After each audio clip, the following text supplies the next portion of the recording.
Papers on the table of the House today, Wednesday, November 27th, 2024, morning sitting. Biannual report of the Commission on Administrative Justice for the period January to June 2024. Number 2, reports of the Auditor General and financial statement for the years ended 30th June 2021, 30th June 2022, and 30th June 2023, and the certificates therein in respect of number 1, Mahiga Girls Secondary School, 2, Butte Girls Secondary School, 3, County High School Garissa, number 4, Wayam Secondary School, number 5, Mandera Secondary School, number 6, Hobunaka Boys Secondary School, and number 7, Wajir Girls High School, Wajir High School. Thank you, Honorable Speaker, and I beg to lay. Chairperson for the Departmental Committee on Finance and National Planning. Honorable Speaker, I beg to lay the following paper on the table of the House today, on Wednesday, 27 November 2024, joint report of the National Assembly Departmental Committee on Finance and National Planning and the Senate Standing Committee on Finance and Budget on the vetting of the nominee for the appointment as the second Deputy Governor of the Central Bank of Kenya. Thank you.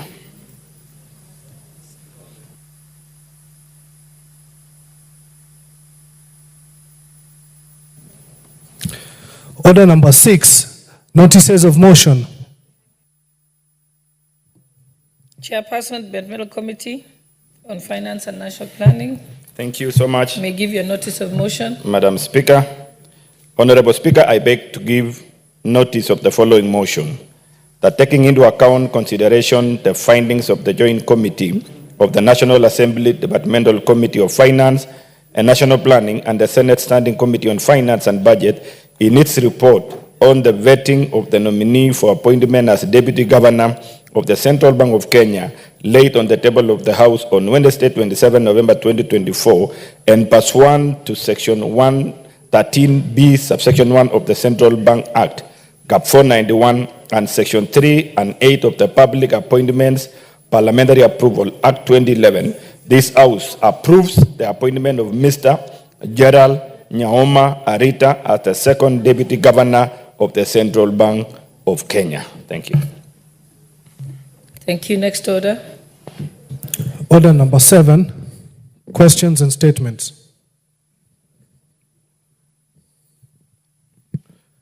Order number 8, procedural motion, exemption of business from the provisions of Standing Order 43.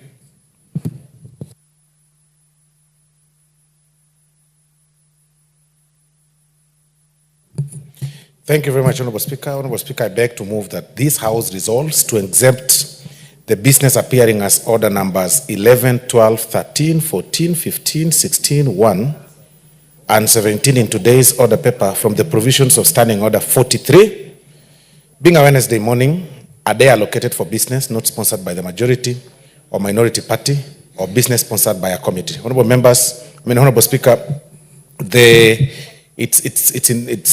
honorable members are aware that Wednesday mornings are meant for private members' bills and private members' motions, Honorable Speaker. But then considering our calendar in this season, Honorable Speaker, that is lapsing sometime next week, we seek to be exempted from the provisions of Standing Number 43 so that you can have this business also dispensed of today as we progress to the other businesses in the afternoon. I beg to move, and I will ask Honorable Millie Odhiambo to second. Thank you very much, Honorable Speaker. Thank you, Madam Speaker. I second.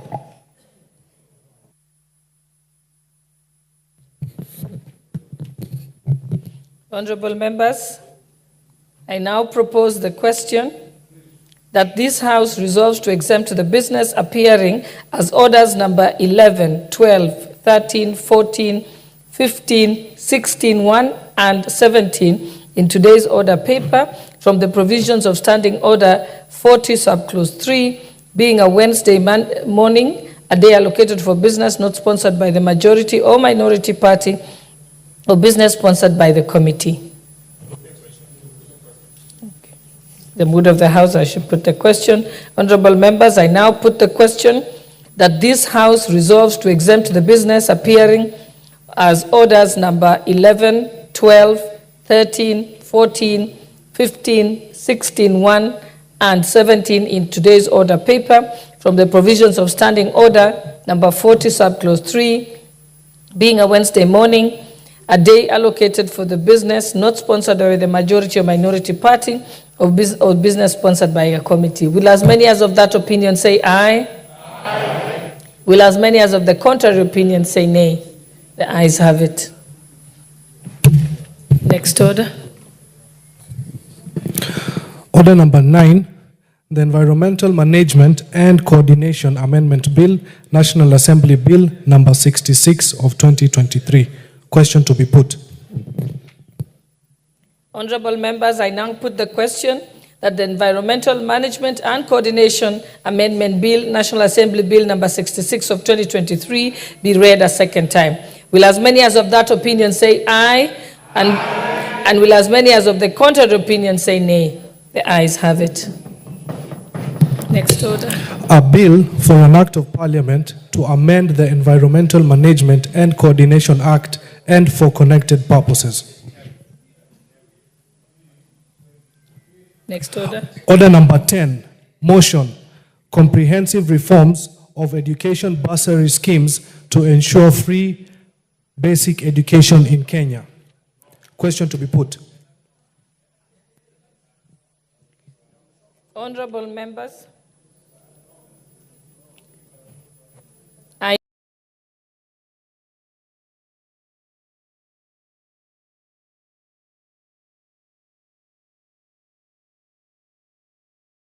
now put the question that aware that the Article 43(1) Constitution provides that every person has a right to education and enshrines the right of every child to free and compulsory basic education.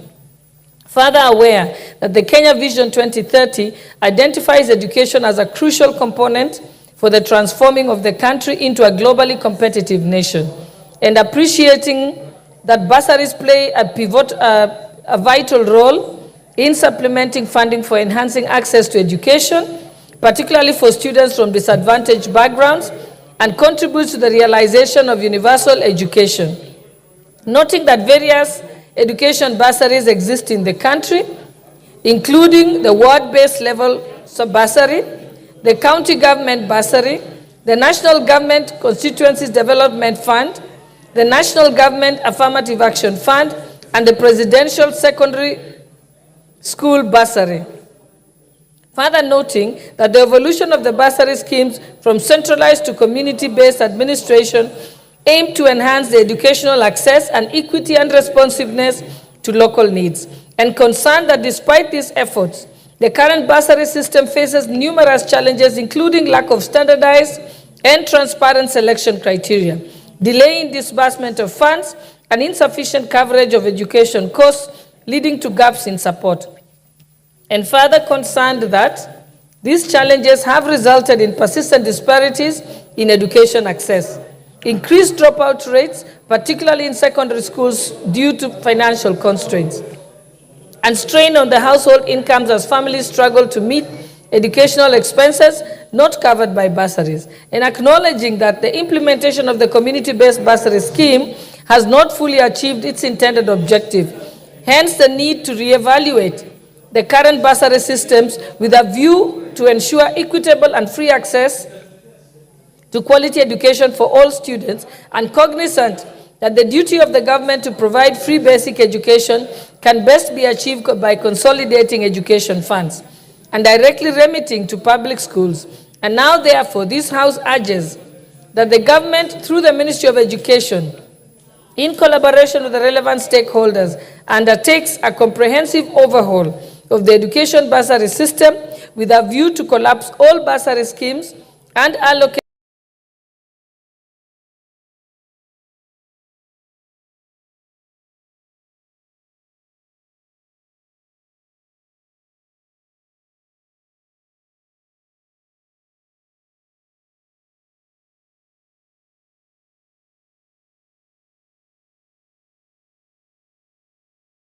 the funds to the State Department of Education for the provision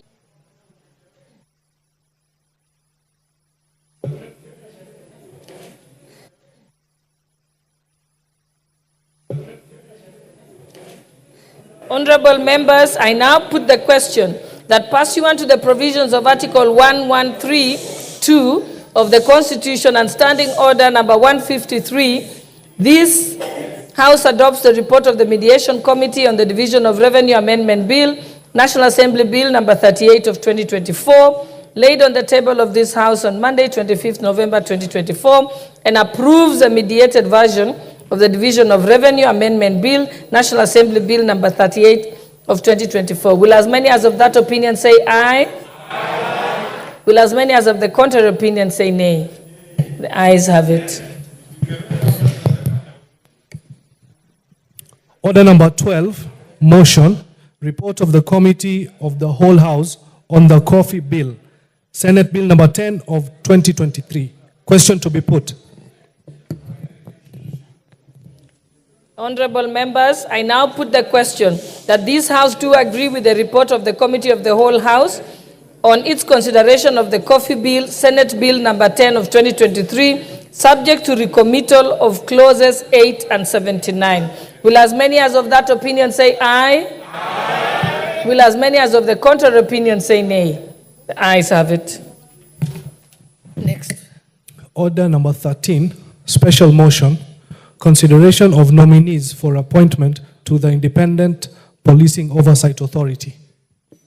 Just one moment. Allow us to start with order number 4. I'll reorder the order paper, honorable members, for efficiency. If we could first go to order number 14, and then we'll come back to order number 13.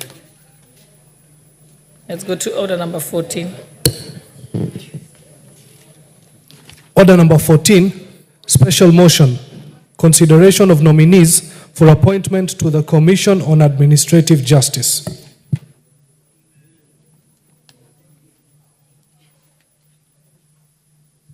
Honorable Chairperson for the Justice and Legal Affairs Committee.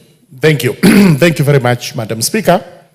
Madam Speaker, allow me to move that, taking into consideration the findings of the Departmental Committee on Justice and Legal Affairs in its report on the vetting of nominees for the appointment as chairperson and members of the Commission on Administrative Justice, laid on the table of the House on Tuesday, 26th November 2024, and pursuant to the provisions of Article 252B of the Constitution, as read together with the Section 11(7) of the Commission on Administrative Justice Act, Cap 7J, and the Sections 3 and 8 of the Public Appointments Parliamentary Approval Act, Chapter 7F, this House approves the appointment of the following persons to the Commission on Administrative Justice.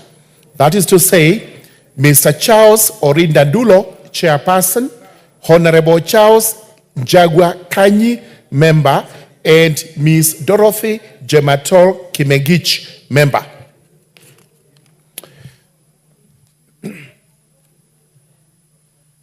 Honorable Speaker, the report of the Justice and Legal Affairs Committee has been tabled in this House. It was actually tabled yesterday afternoon. It's an elaborate report on the vetting of the 3 nominees for the positions given, and I take the earliest opportunity to thank the members of the committee for the work they diligently did on Monday, the 25th of November 2024. This is the day that the nominees appeared before the committee for the vetting. I wish to point out from the outset that members are advised to have a look at the report, which I believe they have read, that there were actually no objections and that the vetting process went on smoothly as scheduled. I wish to confirm that from the report, the members, the nominees were actually able to present their testimonials and documentary evidence to the same, that they were all qualified, and that this committee did not have any hesitation in making recommendations that these particular nominees actually be approved.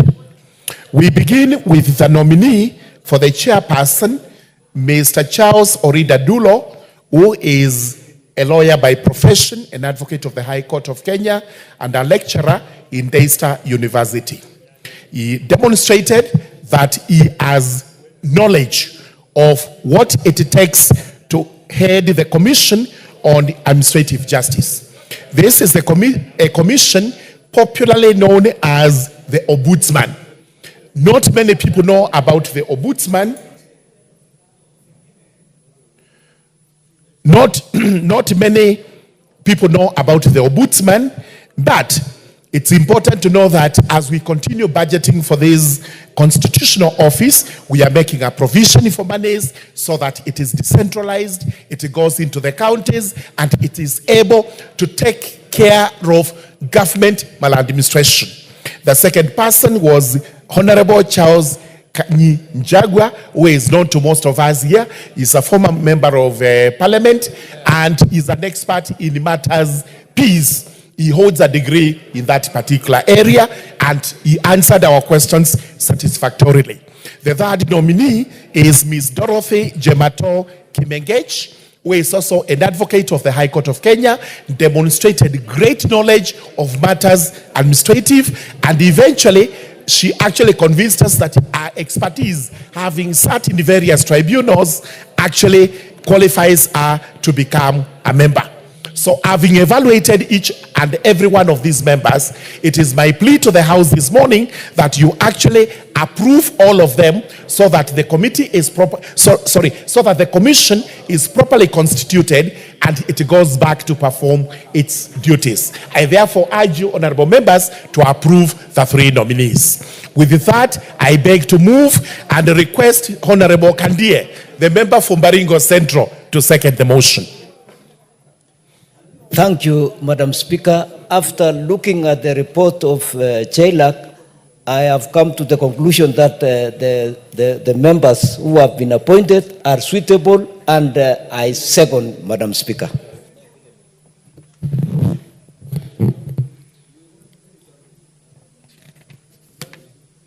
Honorable members, I now propose the question that, taking into consideration the findings of the Departmental Committee on Justice and Legal Affairs in its report of the vetting of the nominees for appointment as chairpersons and members of the Commission on Administrative Justice, laid on the table of this House on Tuesday, the 26th November 2024, and pursuant to the Article 252B of the Constitution, as read together with Section 11(7) of the Commission on Administrative Justice Act, Cap 7J, and Sections 3 and 8 of the Public Appointments Parliamentary Approval Act, Cap 7F, this House approves the appointment of the following persons to the Commission on Administrative Justice.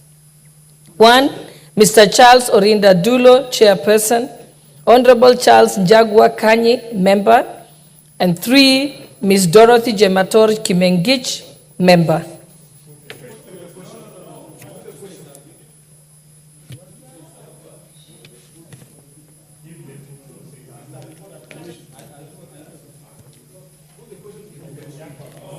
Honorable members, how many are in favor? For those who are in favor of putting the question, will as many as of that opinion say aye? Aye. Will as many as of the contrary opinion say nay? Nay. The ayes have it. So I will now put the question. Honorable members, I now put the question that, taking into consideration the findings and the finding of the Departmental Committee on Justice and Legal Affairs in its report on the vetting of nominees for appointments as chairperson and members of the Commission on Administrative Justice, laid on the table of this House on Tuesday, 26 November 2024, and pursuant to Article 252B of the Constitution, as read together with Section 11(7) of the Commission of Administrative Justice Act, Cap 7J, and Sections 3 and 8 of the Public Appointments Parliamentary Approval Act, Cap 7F, this House approves the appointment of the following persons to the Commission on Administrative Justice. 1, Mr. Charles Orinda Dulo as chairperson. 2, Honorable Charles Njagwa Kanyi as member. And 3, Ms. Dorothy Jemator Kimengich as member. Will as many as of that opinion say aye? Aye. Will as many as of the contrary opinion say nay? The ayes have it.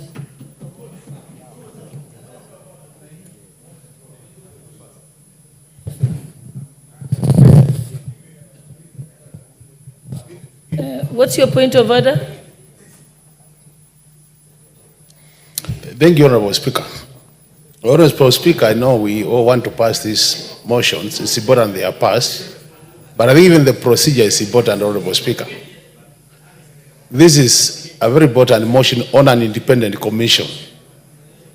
And I get very surprised when such an important commission comes to this house, and the only thing we can do is put the question without any comment from any side of the house, Honorable Speaker. I wish just got two people to comment, all three, so that as a house we also look good. Chairman of this committee, you can tell us that you bring this to the plenary, and when you bring it to the plenary, you want to prosecute your own report and get it approved without even any debate. For an important commission like Gender Commission, and we have so many issues relating to the gender issues. Honorable Speaker, I think this is really unfair. Honorable Makalu. No, serious not. Honorable This is what makes this house look very bad.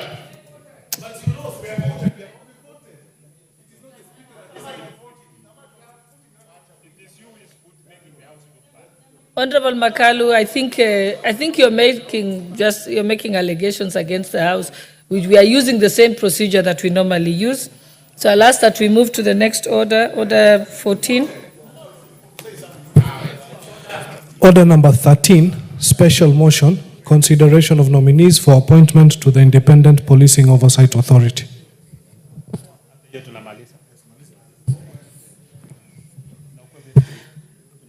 Honorable Speaker, I beg to move that, taking into consideration the finding of the Departmental Committee on Administration and Internal Security in its report in the vetting of nominees for appointment as chairpersons and as members of the Board of Independent Policing Authority, Oversight Authority, laid on the table of the House on Tuesday, 26 November 2024, and pursuant to Article 252B of the Constitution, as read together with Section 11(6) of the Independent Policing Oversight Authority, Act Cap 86, and Section 3 and 8 of the Public Appointment and Parliamentary Approval Act, Cap 7F, this House approves the appointment of the following persons to the Board of Independent Policing Oversight Authority.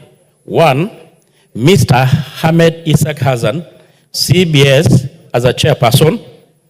2, Ann Wanjigo Mwangi as a member. 3, Dr. Mika Onyego Nyakego, PhD, OGW, as a member.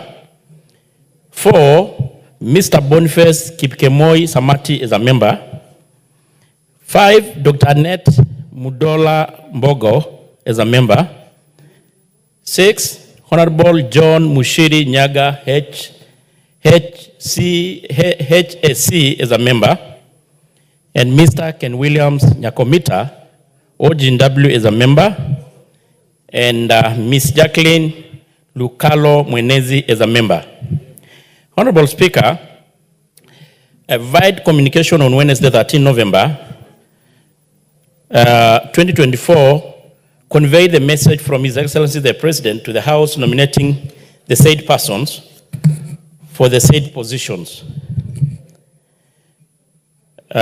Subsequently, the message from His Excellency the President containing the names of the nominee together with their curriculum vitae was referred to the Departmental Committee to undertake approval hearing in accordance with Section 6 of the Public Appointments Act number 33 of 2021 and the Standing Orders 216(5)F of the National Assembly Standing Orders, and a table report in the House pursuant to Section 8 of the Public Appointment Act number 33 of 2021 and the constitutional and statutory requirement relating to the offices in question.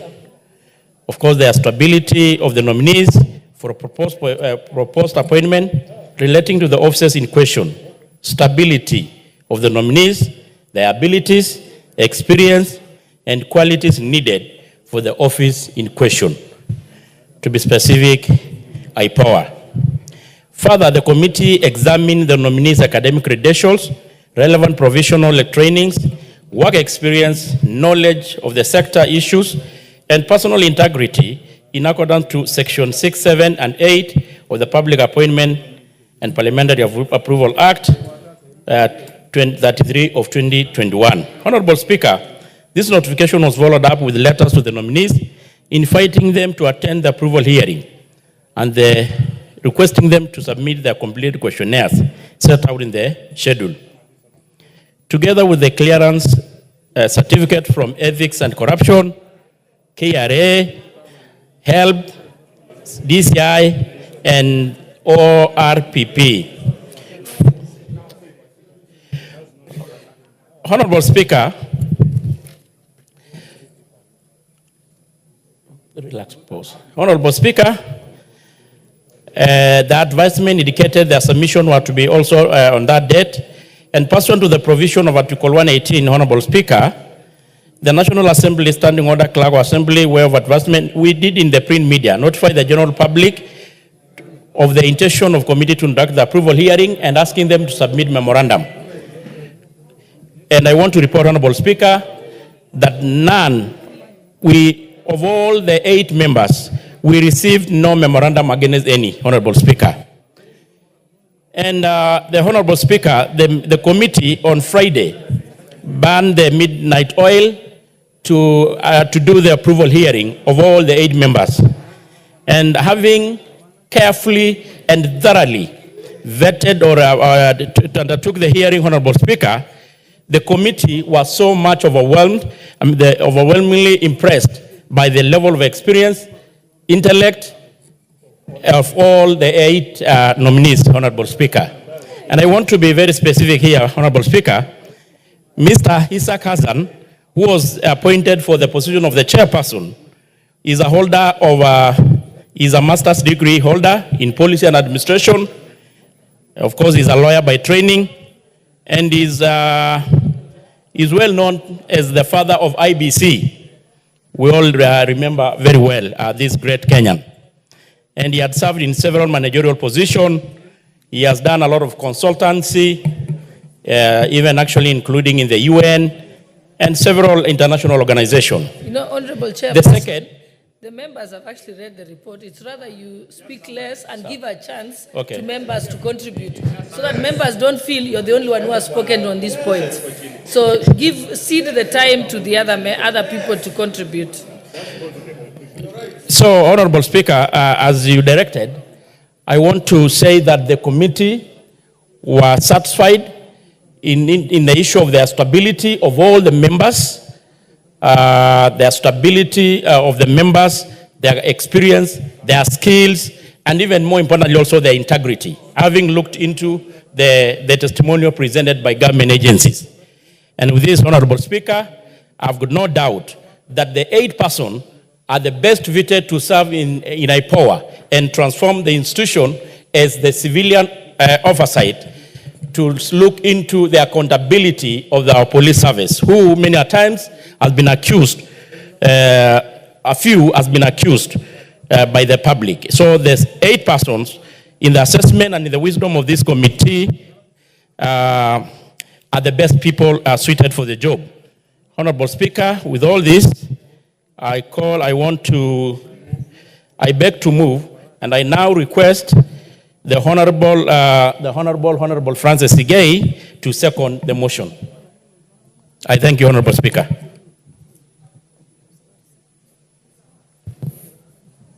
Honorable Speaker, I want to rise to support my chairman's report and second what he has given to this House. Madam Speaker, all of them, all the nominees, without exception, did exceptionally well. Madam Speaker, we are very sure, country, that under the stewardship of Mr.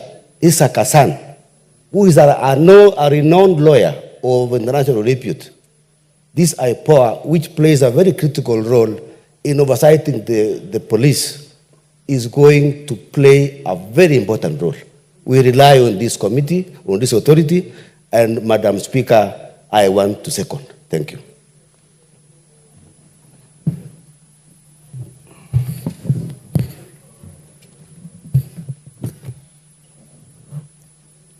Honorable members, I now propose the question that taking into consideration the findings of the Departmental Committee on Administration and Internal Security in its report on the vetting of the nominees for appointment as chairperson and members of the board of the Independent Policing Oversight Authority laid on the table of this House on Tuesday, the 26th of November, 2024, and pursuant to Article 250, Clause 2B of the Constitution, as read together with Section 11(6) of the Independent Policing Oversight Authority Act, Cap 86, and Sections 3 and 8 of the Public Appointments Parliamentary Approval Act, Cap 7F, this House approves the appointment of the following persons to the board of the Independent Policing Oversight Authority.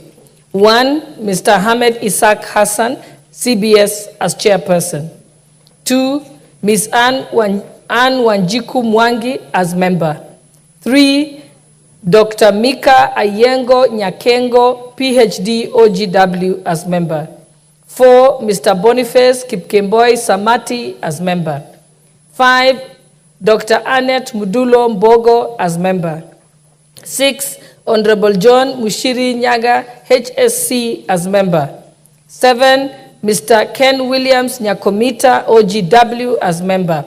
And 8, Ms. Jacqueline Lukalo Mwenesi as member.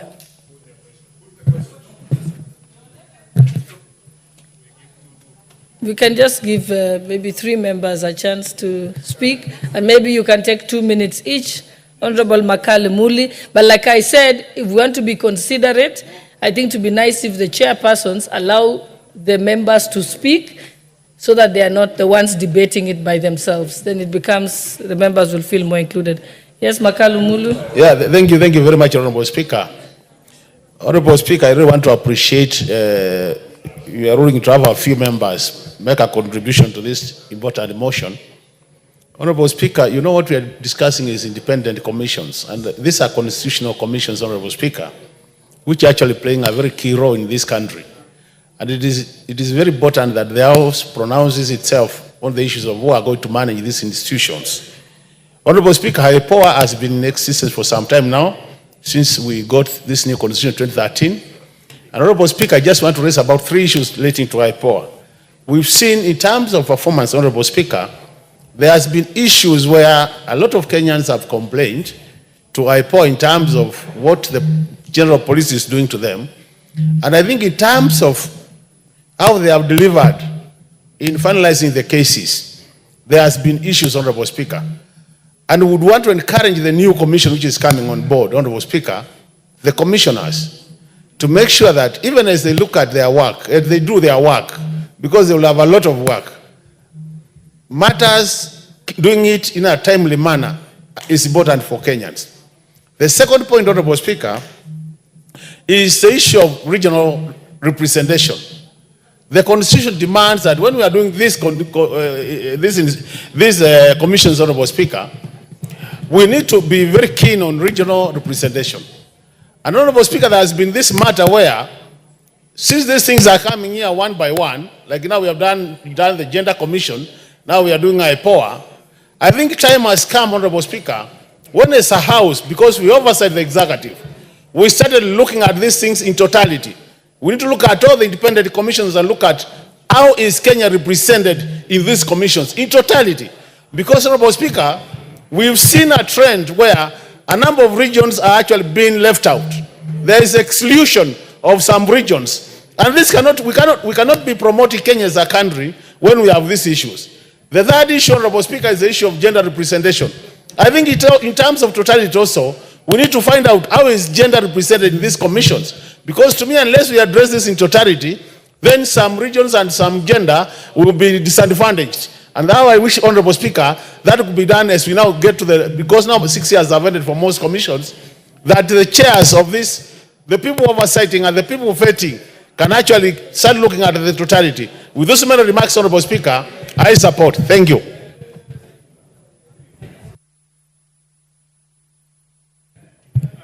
The Honorable Dorothy Kiara.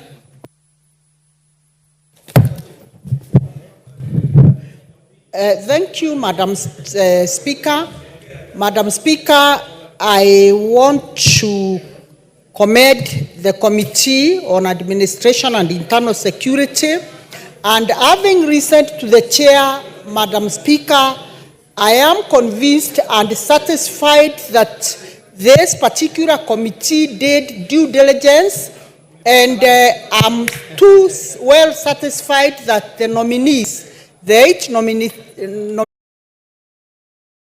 shall have a country that is run by the rule of law. Thank you, Madam Speaker.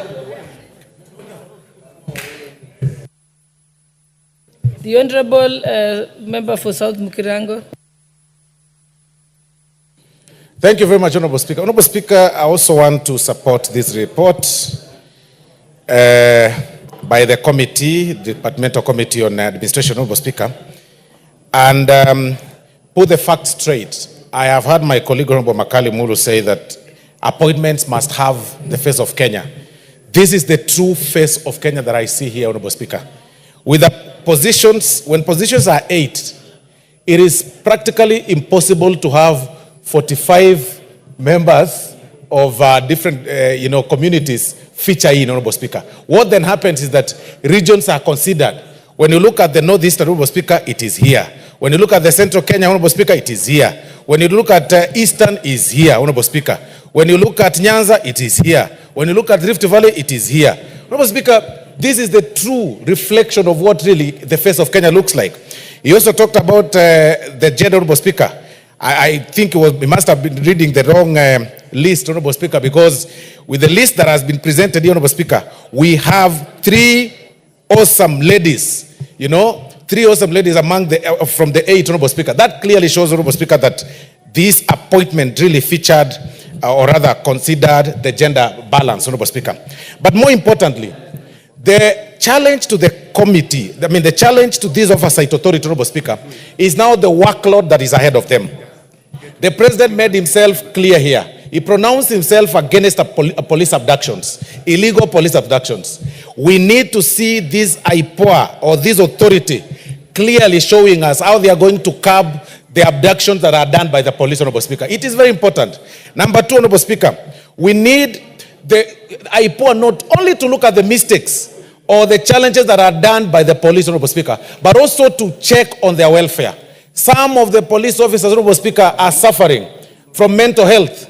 Some of them have actually remained in one job group, or rather in one rank, Honorable Speaker, for over 20 years.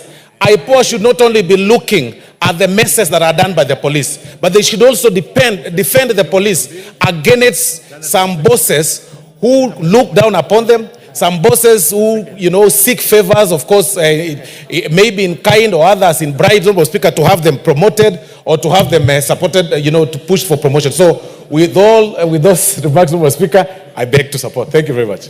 Okay, and I'll give the Honorable Kasim Tandaza, member for Matuga. Asante Mheshimiwa Spika, ninasimama kuunga mkono uteuzi wa maafisa wa IPOA. Ijapokuwa bado nina shauku ikija katika utekelezaji wa katiba ambayo unatambua maeneo yale ambayo yako Kenya. Hata wakati Mheshimiwa Osoro akitoa hotuba yake akichangia, amezungumza maeneo, akazungumza bonde la Ufa, akazungumza mlima Kenya, lakini yeye mwenyewe kwa ufasaha wake hakuzungumzia eneo la Pwani, kwa sababu anajua kwamba katika eneo la Pwani ni eneo moja ambalo wateuzi kama huu unapotokea kawaida huwa halitajwi, kawaida huwa halitambuliki. Kwa hivyo nikiunga mkono, ningetaka tuzingatie katiba inavyotaka kwamba maeneo ni 8. Iwapo basi nafasi ni 8, tuweze kuwa na uteuzi kwa kila eneo tukijua kwamba maeneo ni 8. Asante Mheshimiwa Spika kwa kunipa fursa hiyo. The Honorable Member for Trans Nzoia, Honorable Lilian Sioi. You already spoke to this, Honorable Osoro. Would you allow the member to make their contribution? Because she's the last one.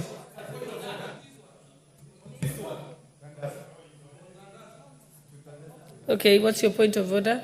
There is a point of information. No, it's a point of order, Honorable Speaker, because the Honorable Tandaza has misled this House that whenever appointments are brought before this House, that people from the coast are never considered. And he's pronounced his so loud, Honorable Speaker, on that. Number one, I wanted to inform Honorable Speaker that appointments are not just looked in isolation. They are looked on wholesomely. It is this very House, Honorable Speaker, that approved the appointment of a CS from two CSs from Coast, Honorable Speaker. The Honorable Hassan Joho and the Honorable Mvuri, Honorable Speaker. They are from Coast, Honorable Speaker. Looking at this list, Honorable Speaker, one member is actually from Coast, Honorable Speaker. Annette Mudola Mbogo is from Coast. He needs to check his facts very well, because I mean you can't mislead this House, Honorable Speaker. And you must informed, exactly. And I think he will withdraw his statement, your remark. Honorable Tandaza, because you know the public is listening to you. Mheshimiwa Spika, sioni haja ya kutoa matamshi yangu kwa sababu Mheshimiwa Osoro amezungumza vizuri kwamba niangaliwe kwa pamoja. Na ukiangalia kwa pamoja, ikiwa tutaendelea kukagua wale ambao wameweza kuteuliwa katika nyadhifa mbalimbali, ni ukweli kwamba eneo la Pwani huwa mara nyingi, na nasema kwa kawaida, huwa halipo. Na huo ndio ukweli ulivyo. Asante Mheshimiwa Spika.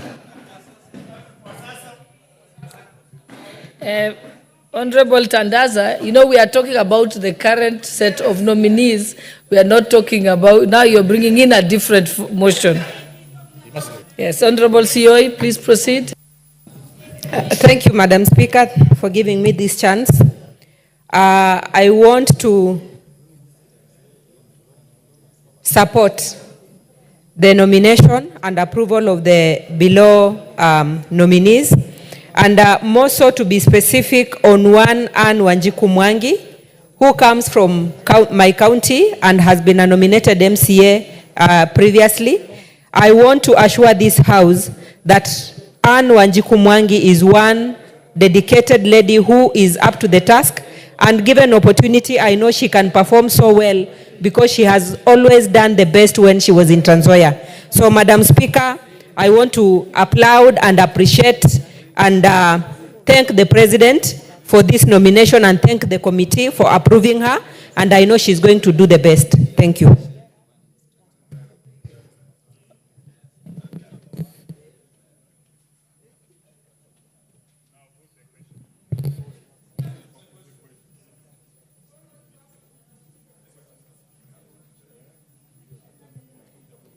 I think the mover will reply, I think.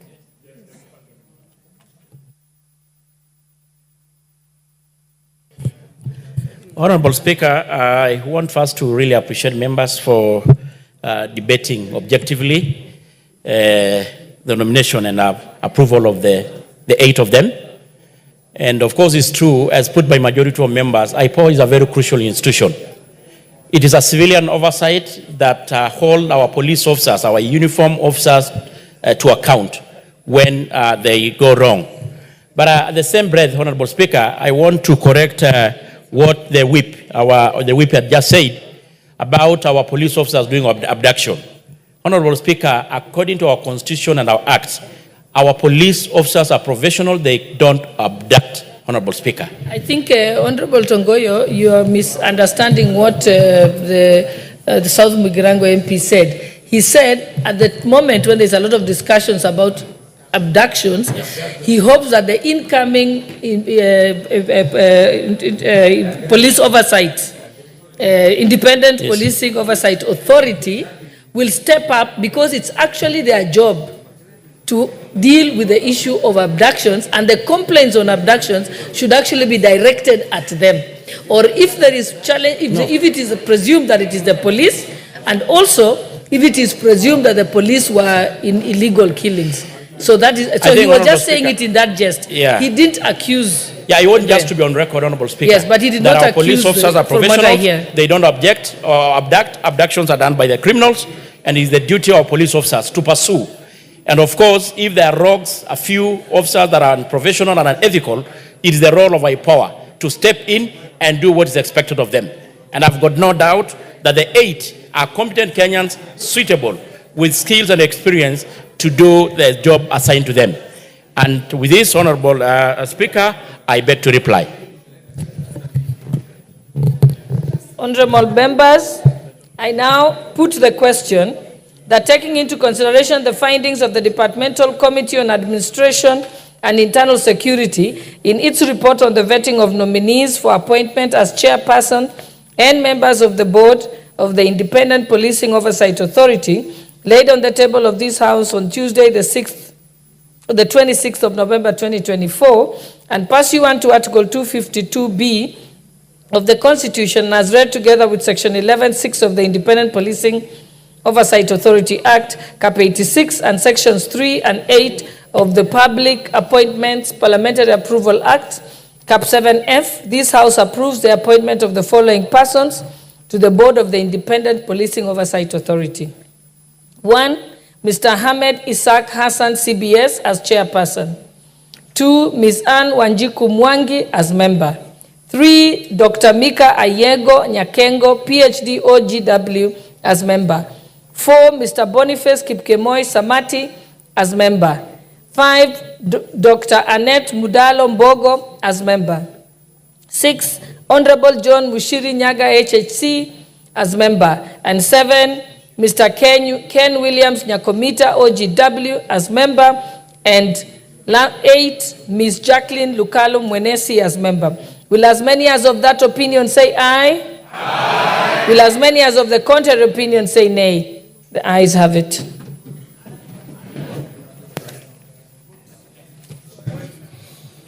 Order number 15, special motion, consideration of nominees for appointment to the National Gender and Equality Commission.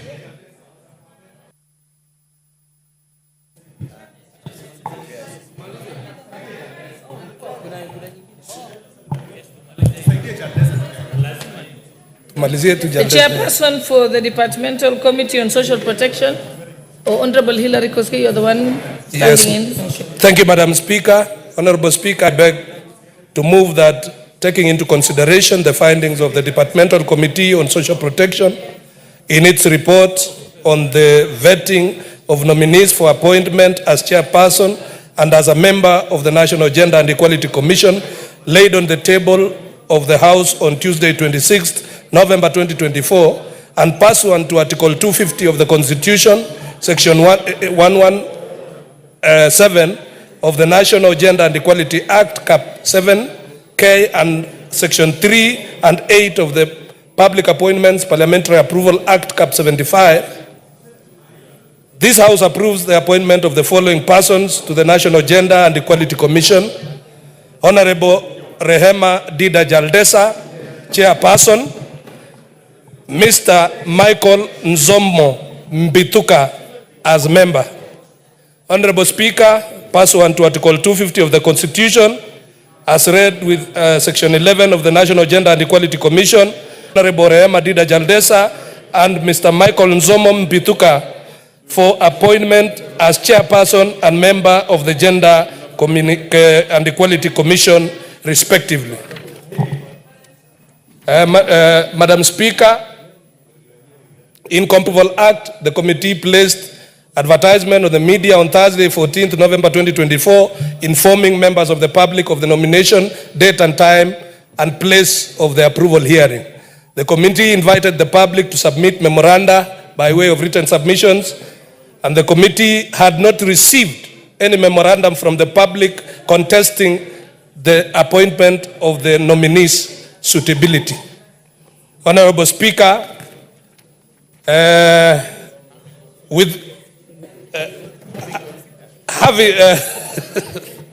Honorable Speaker, having considered all factors and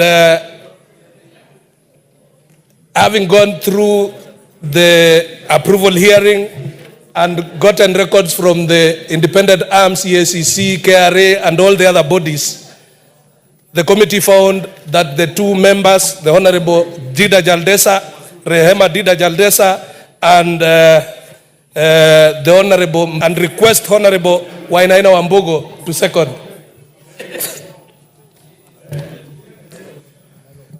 Thank you, Madam Speaker.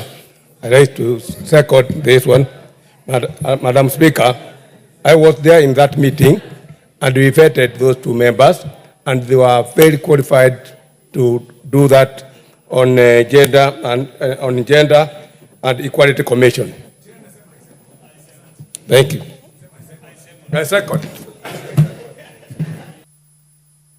National Gender and Equality Commission laid on the table of the House on Tuesday, 26 November 2024, and pursuant to Article 230 of the Constitution, Section 11(7) of the National Gender and Equality Act, Cap 7K, and Sections 3 and 8 of the Public Appointments, Cap 7F, this House approves the appointment of the following persons to the Gender and 1. Honorable Rehema Dida Jaldesa, Chairperson, and 2. Mr. Michael Nzomo Mbithuka, Member. Have done absolutely nothing in advancing the work that they were charged to do. And Honorable Speaker, I am saying this because this GEC Commission and NCIC, of all commissions that were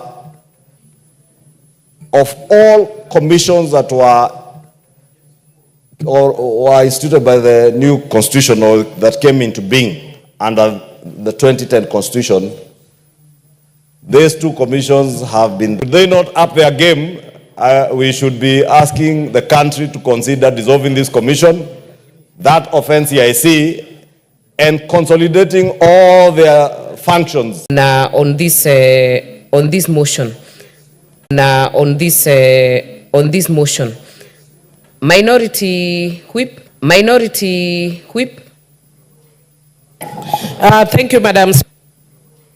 Thank you, Madam Speaker. Madam Speaker, first of all, let me indicate severely underfunded. So we cannot severely underfund them and expect them to do good work. Please fund them and they will do excellent work. Madam Speaker, because again of a short time, I'm hoping they will prioritize the issue of femicide. Too many of our girls are being killed and we need to look at it. Madam Speaker, I hope they will prioritize the issue of discrimination. I am told in Kiambu County, 25 women have been stopped from voting because they are nominated. It's unconstitutional, it is discriminatory, and it is unfortunate what one of the MCAs talked about, that the women, nominated women, which then includes me because I was also nominated, that the only thing we bring is between our legs. We bring that one as well, of course, but we also bring our heads. Because you cannot pretend we don't have things. Even you have things beneath your legs. Madam Speaker, I'd also want to indicate, no, you will not intimidate us with such issues. Madam Speaker, I'd also want to say, Order, members. Madam Speaker, they are trying to destroy. Honorable Millie, it is a point of order from the majority leader. I will allow. No, Honorable Speaker, I rise on a point of order because of the issue. You know, I'm from Kiambu County. And I have actually confirmed with nominated members of the County Assembly of Kiambu that that particular MCA never uttered those words. He may have, and he actually did speak to what Honorable is alluding to, that nominated members of parliament and senators and MCAs vote on county matters, on just like senators don't vote on county bills, that nominated MCAs should not vote on ward-related bills and motions in the assembly, which is unconstitutional. But it is just the ignorance of an MCA. Bomili is saying, and every Kenyan watching hears what this thing between the legs, Honorable Millie, is talking about. I don't think, Honorable Speaker, that is a parliamentary kind of, language. It is sexualizing women. It is sexualizing women, in my view, and women, when in fact, our intent is to uphold the integrity of women and competence.